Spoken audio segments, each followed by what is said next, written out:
Қазақстан Республикасының Білім және Ғылым Министрінің 2020 жылғы 5 маусымдағы номер 231 бұйрығымен бекітілген, оларға сәйкестікті растайтын құжаттардың тізбесіне сәйкес, жалпы білім беретін мектеп базасында облыстық білім басқармасының қаулысымен Қаратал ауданының әкімінің 30 желтоқсан 2014 жылғы номер 466 жарлығына сәйкес Рақымжан Қошқарбаев атындағы орта мектебі аясында ресурстық орталық құрылып, Сарыбұлақ бастауыш мектебі, Үшкемей, Көкдала орталау мектептері мен Елтай, Лермонтов атындағы орта мектептері магниттік мектептер болып, өз жұмыстарын бастады.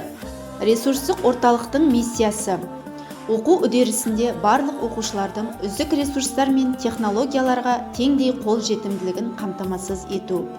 Жаһандануда табыстылықты қамтамасыз ету үшін оқушылардың білім алу қажеттілігін қанағаттандыру. Жалпы білім беретін мектептерде зиялы, шымыр, рухани дамыған Қазақстан Республикасының азаматын қалыптастыру. Рақымжан Қошқарбаев атындағы орта мектеп 1938 жылы құрылған. Жаңа ғимараты 1968 жылы салынған. Жалпы көлемі 3712 квадрат метр. Сынып бөлмелерінің саны 21. Олардың көлемі 1058,8 квадрат метр. Отыратын орын саны 640. Оқушылар саны 241. Мектептің материалдық техникалық базасы заман талабына сай. Мектепте 21 оқу кабинеттері бар. Оның ішінде бір физика кабинеті, бір биология, жаңа модификацияланған кабинеті, мультимедиа кабинеті, бір информатика кабинеті, IT кабинеті, сонымен қатар 2 еңбекке баулу кабинеті, спорт залы, медициналық қызмет көрсету кабинеті, асхана, кітапхана және оқу залы бар. Ақпараттық ресурстың көзі кітапхананың бай қорын санау барысында электронды мультимедиа оқулықтары, энциклопедиялар, анықтамалар, медиатека бірлігі 100-ден асады.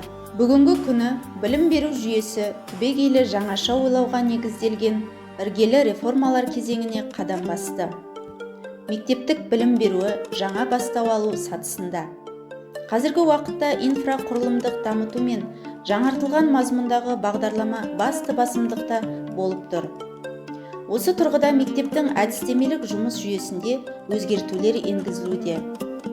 Мұғалімдер мен оқушыларға жүргізілген сауалнамалардың нәтижесінде даму басымдықтары анықталып, әдістемелік мәселесі өзгертілді. Оқушылардың танымдық және коммуникативтік белсенділігін арттыру мақсатында заманауи әдіс тәсілдерін ықпалдастырып, мұғалімдер мен оқушылар арасында әртүрлі іс-шаралар жүргізілуде. Коучинг, шебер сынып, lesson study, ықшам сабақтар жүргізілу арқылы смарт мақсаттары орындалуда. Тәжірибе алмасу мақсатында магниттік мектеп директорлары, жаңа жүйе бойынша сертификатталған мұғалімдер, пән бірлестіктері арасында қауымдастық қоғамдары құрылған. Мектепаралық әдістемелік бірлестіктердің отырыстары, семинарлар бірлесіп өткізіліп тұрады. Магниттік мектептердің мұғалімдері негізгі мектептен, яғни ресурстық орталықтан оқытуды ұйымдастыруда әдістемелік көмек алып отырады. Ыбырай Алтынсарин атындағы Ұлттық білім академиясы әзірлеген оқу-тәрбие процесін ұйымдастырудың ерекшеліктері туралы дәстүрлі әдістемелік нұсқау хатын негізге ала отырып жүзеге асырылуда. Әрбір педагогке шәкірттерінің білімін толықтыру бойынша арнайы жұмысты ойластыру және тиімді жүргізу қажет болғандықтан, мектепте пәндер бойынша олқылықтарды жою жоспарлары құрылып, жұмыс қолға алынған. Бүгінгі таңда шағын жинақталған мектептердегі білімділік үдерісті ұйымдастырудың қалыптасқан тәжірибесі бар. Бұл оқу үдерісін дәстүрден тыс құру. Шағын мектептердің ерекшелігін ескере отырып, ауыл жағдайындағы шағын мектептерін сақтау мен дамытудың бір моделі тірек мектебі ресурстық орталық болып табылады. Негізгі мақсат ауыл мектептеріндегі білім сапасын көтеру болғандықтан, оқытуды тиімді ұйымдастыруға ерекше көңіл бөлінеді. сессия жұмысының қандай деңгейде өткенін зерттеп, оның қорытындысы бойынша шешім қабылдау үшін оқыту блогының мониторингі жұмыс жасап, оқушының білім алу барысындағы жетістіктерін жүйелі зерттеп отырады. Жеке тұлғаның одан әрі өз бетінше білім алуы мен дамуына қажетті негізгі құралдардың бірі функционалдық сауаттылығы болып табылады. Оқушылардың функционалдық сауаттылығын қалыптастыру үшін белсенді оқыту өз тиімділігін дәлелдеуде. Ресурстық орталық мұғалімдері әртүрлі жағдайдағы қызықты материалды ұсына отырып, ашық және жабық сұрақтар қою, деңгейлік тапсырмаларды құрастырып, оқушылардың танымдық, шығармашылық дағдыларын қалыптастыруда. Өткен оқу жылында пандемияға байланысты қашықтықтан оқыдық. Қашықтықтан оқыту қазіргі заман талабы болса, оны ұйымдастыруда ең бастысы электрондық материалдар. Қашықтан оқытудың дидактикалық жасалымы педагог үйлестірушілерді дайындау болып табылады. Бұл біліктілігі жоғары, зияткерлік және кәсіби деңгейі дамыған халықаралық дәрежедегі бәсекеге төзімді қоғам құруға зор көмегін тигізді. Жалпы алғанда, бағдарлама бойынша барлық мектептердің оқушыларының білім сапасы жылдан жылға артып келеді. Сонымен қатар, ресурстық орталықтың ұйымдастыру жұмысының оңтайлы тұстары көптеген түрлі дәрежедегі сайыстарда, олимпиадаларда, ұлттық бірыңғай тестілеуде жоғарғы нәтиже көрсетіп келеді. Мемлекет басшысы Қасым-Жомарт Тоқаев өз жолдауында балалардың қолөнер мен шығармашылықтың бастапқы негіздерімен танысуы үшін балалар үйірмесі қызметін қайта жандандыру туралы тапсырма берді. Қосымша білімсіз балалардың әлеуетін толық ашу мүмкін емес. Сондықтан, әр баланың сабақтан тыс үйірмелер мен секцияларға қатысу мүмкіндігі болуы маңызды. Елімізде мемлекеттік қосымша білім беру мекемелері біз қалағандай көп емес. Сондықтан, балаларды қосымша біліммен қамту үшін тиісті жұмысты атқарудамыз.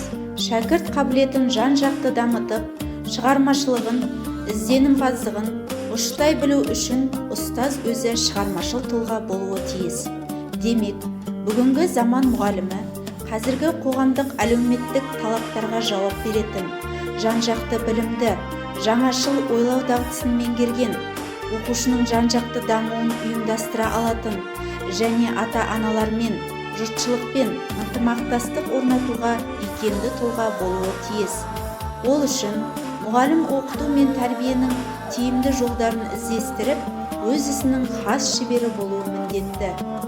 Инклюзивті білім беру баршаның сапалы білімге қол жетімділігін қамтамасыз етуге бағытталған білім беру жүйесін тарату процестерінің бірі болып табылады.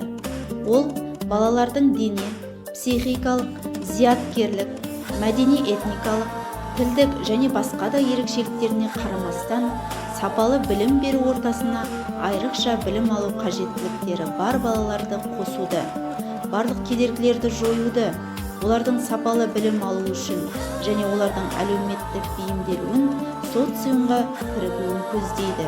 Еліміздің өркениетке апарар жолдың бастауында мектеп тұрады.